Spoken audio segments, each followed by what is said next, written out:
Hello guys and welcome to a new episode of the Football Plus F1 show. As today we're going to talk about this weekend's FA Cup and games from other European leagues, even though the FA Cup is not a league. And also we're going to talk about the Australian Grand Prix.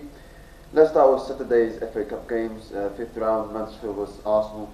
Arsenal won 2-1, and you know what? I mean, you have to give credit to Mansfield because they gave a very good fight to Arsenal. You look at this Arsenal side, the squad they have, the depth they have, the players they put on that pitch. Still a very good squad, a very good caliber of players. And Mansfield managed to put in a very good fight. Madueke gave Arsenal the lead 4 minutes before half time, but then second half, Mansfield responded incredibly well. 5 minutes in and scoring from William Evans. But then reality came back to haunt Mansfield as they scored the winning goal for Arsenal. But it was not an easy game. It was not an easy game at all. Mansfield gave a very good fight, but the most important thing for Arsenal is that they qualify and they go through to the next round of the FA Cup. Wrexham against Chelsea, another game where it was not easy for one of the biggest clubs in England. It was for Arsenal and it was also for Chelsea. It was very nervy. I mean, they went 1-0 down with the goal from Sam Smith, and then they equalised before half time with the own goal from Arthur Okonkwo. And then you think like, you look at Chelsea, they had a lot of possession, they had chances, but I feel like Wrexham also caused some problems also defensively for Chelsea. I mean, Chelsea were defensively looking very vulnerable, and going forward, Wrexham would just put balls in and the attackers of Wrexham, the likes of Smith, and they brought in someone on the bench whose name is Windass. They were causing problems for Chelsea defensively, I thought, and they punished them with that goal, second goal from Callum Dewell, 2-1 for Wrexham, and they gave a very good fight. And despite that, they were unlucky at the end because Chelsea equalised 2-2. Then Wrexham went up 10 men, went to extra time, Garnacho scored the winning goal, and Wrexham looked like they should have scored the equaliser from Lewis Brandt, but then it was disallowed by VAR, and Chelsea finished it off at the end with a goal from João Pedro. I mean, Chelsea won this game, but it was not an easy game for sure. Wrexham gave a very good fight to Chelsea. They were unlucky with the red card, with the disallowed goal. They were very unlucky, so you have to give them credit for the effort and the performance they put. And for sure there will be, the trajectory, the way they're going, obviously with the Hollywood stars who are owning the club, they are moving in the right direction. Wrexham. I mean, Wrexham have been in an amazing journey in the last years, actually, the last 5-6 years, something like that. And they going from National League, League 2, League 1, and now in the Championship and in the playoffs as well. I mean, imagine if they get promoted. That would be absolutely into the Premier League. That would be incredible. And for sure, one day, with how well they competed in this game and how the trajectory they're in, there is no doubt in my mind they're going to be a Premier League side one day. No doubt. It's just a matter of time. And they just have to keep this level of progression they're doing. And obviously the Hollywood stars keep investing into the club. And you can see the Hollywood stars, these two who are owning the club, Wrexham, they clearly love the club. Some owners, when they come in and they own the club, they're like, oh, they're just there for the money. But these two, they're passionate about Wrexham and they're passionate about sport. So I think Wrexham for sure will be a public side in the future. That's for sure. Newcastle against Manchester City. Manchester City go through to the next round of the FA Cup after beating Newcastle 3-1. It was not easy at the start. Harvey Barnes gave Newcastle the lead, and I thought Newcastle started the game really, really sharp, really, really well. But because Newcastle are playing at home, because they were playing with energy, with fire in the first 20-25 minutes, it was always going to be unsustainable. And that's been the story of Newcastle this season, is that they play with energy, with fire, but they cannot sustain it for the 90 minutes, and it showed that for the rest of the game. But you have to give credit to City. They came back. They equalised Savinho with it was kind of a strange goal, really, 1-1. And then the second half, City massively improved. Mamouche, once again, scoring against Newcastle United. The guy must have supported Newcastle United when he was a kid or something. 2 goals from him, and he was obviously the key to City qualifying for the next round of the FA Cup. There were some moments in the game where Pep Guardiola, and this Pep Guardiola was not happy with the decision. Sorry, some people were just like wanted to talk to me, but anyway. Um, Guardiola, some of the decisions, there was a couple of moments in the game where Guardiola was not happy with some of the decisions were happening in the game.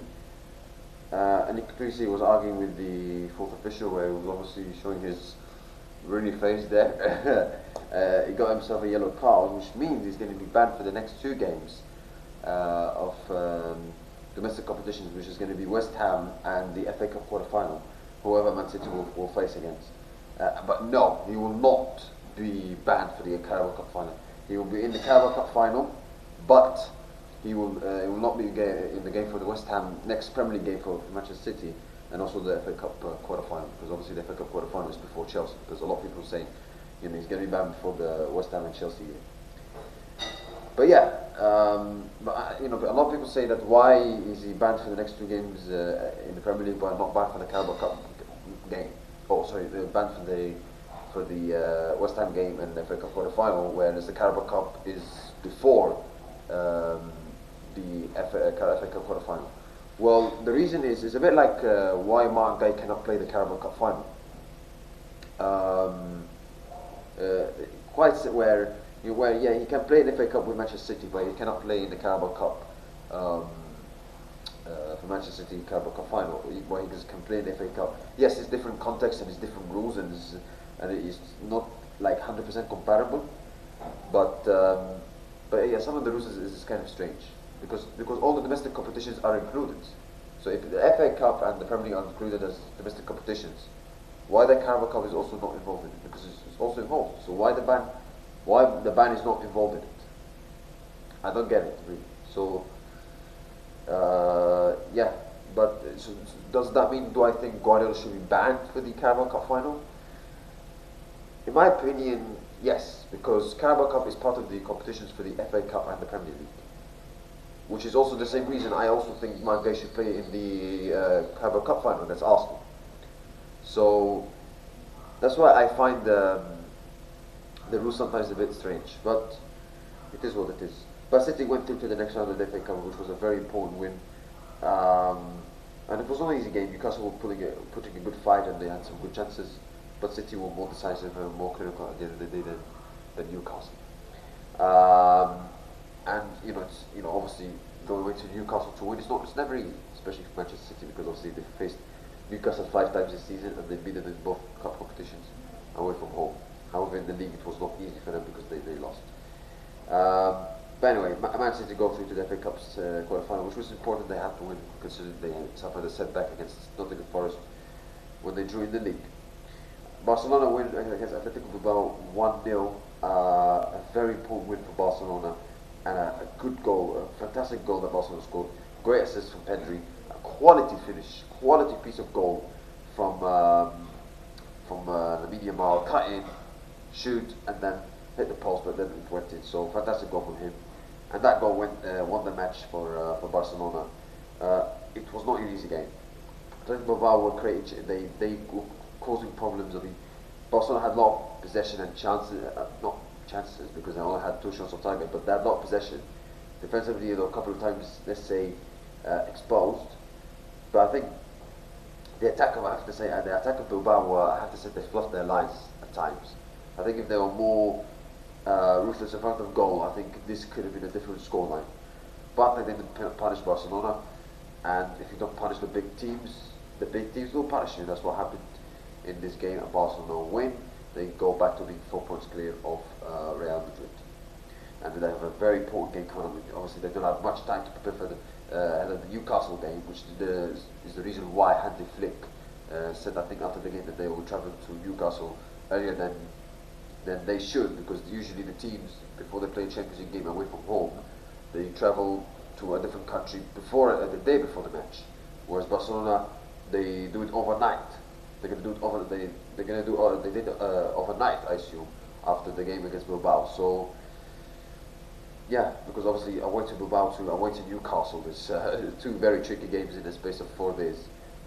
Both of them away from home as well. So yeah, and then obviously they have to recover very, very quickly, and it's not easy. So Yeah, and they just, let's not forget, before the Bilbao game, they just gave everything they had against Atletico Madrid in the Copa del Rey. So, yeah. Let's move on to Serie A. Como, another very good win over Cagliari. Juventus win 4-0 against Pisa. The battle for the top four is ramping up as Como go fourth, and they are 11 points with Roma, but they go fourth because they have higher goal difference than Roma, and Juventus, they're 1 point behind Roma and Como. Wow, could Como actually get Champions League football?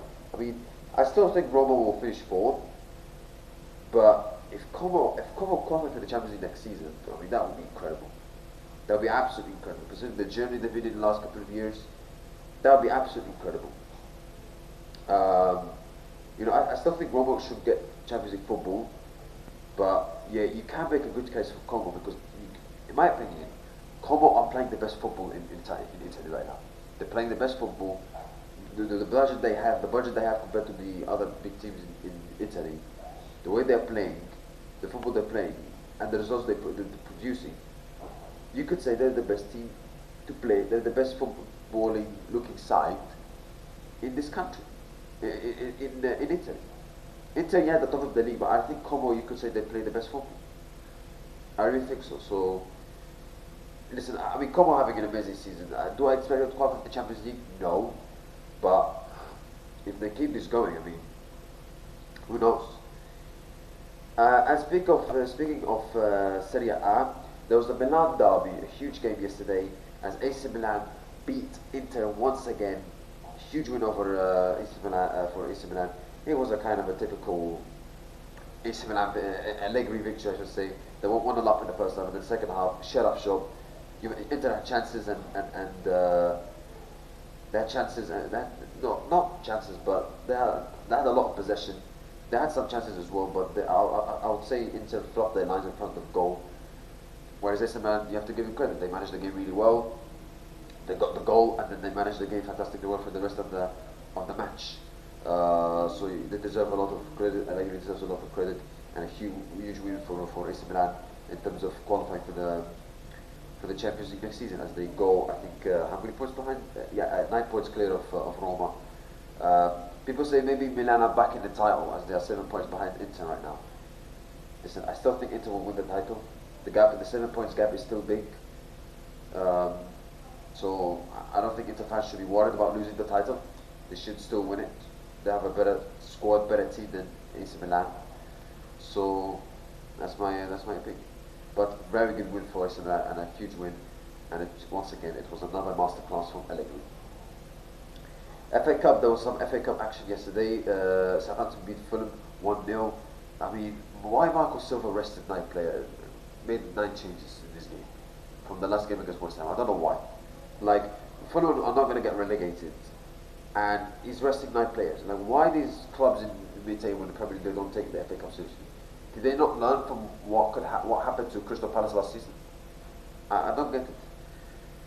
But yeah, Fulham go out to Southampton at home. Who, by the way, Southampton, I don't think they are doing. They're 8th in the Championship, but they're not like firing in all cylinders. They're 8th, and they are a couple of points behind the playoffs. But Southampton go through the next round. So is Leeds United, as they beat Norwich 3-0. And Portsmouth with a shock upset, an amazing win for them as they beat Sunderland 1-0. Great win for Portsmouth. Congratulations. So that means this 8 teams who are going to be in the FA Cup quarter-final is Arsenal, Chelsea, Manchester City, Southampton, Port Vale, Leeds United, and West Ham or Brentford, as obviously both of them face each other this season. Today, sorry. Who do I think is going to win the FA Cup? I mean, it's not only obviously FA Cup is a knockout competition, so obviously you need a bit of luck. But also, if you want to have the squad, Arsenal have the squad and City have the squad. But how they're going to cope with it? Because I think the FA Cup is before the Champions League semi-final, if I'm not mistaken. FA Cup semi-final, and the FA Cup quarter-final is before the first leg in the Champions League quarter-final. So how those big clubs who are fighting no cylinders are going to cope with it? So let's see. But I think obviously Arsenal, City are the big favourites, and then you've got the likes of Liverpool, Chelsea. I think one of these big four clubs will win the FA Cup. I don't think. Listen, who knows? It could be like Crystal Palace this season, but I think one of these four, I mentioned, Liverpool, Arsenal, Chelsea, City, will win the FA Cup in my opinion. So, yeah. Let's move on to Formula 1.